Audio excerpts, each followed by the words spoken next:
பேரரசர் அக்பரின் பிரதான மந்திரிகளுள் மிகவும் புத்தி கூர்மை உள்ளவர் பீர்பால்.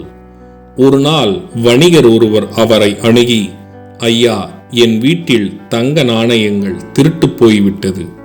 எனது வேலையாட்கள் 4 பேர் மீது சந்தேகமாக உள்ளது. ஆனால் யார் திருடியது என்றுதான் தெரியவில்லை. நீங்கள்தான் கண்டுபிடிக்க வேண்டும் என முறையிட்டான். பீர்பால் வேலையாட்கள் எல்லோரையும் அழைத்து ஒவ்வொருவரிடமும் ஒரே அளவிலான குச்சி ஒன்றை கொடுத்து, தம்பிகளா, இது ஒரு மந்திர குச்சி.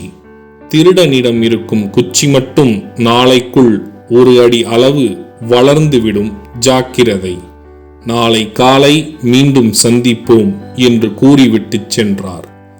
மறுநாள் பீர்பால் எல்லோருடைய குச்சியின் அளவை சரிபார்த்தபோது ஒரு வேலைக்காரனின் குச்சி மட்டும் 1 அடி அளவு குறைந்திருந்தது.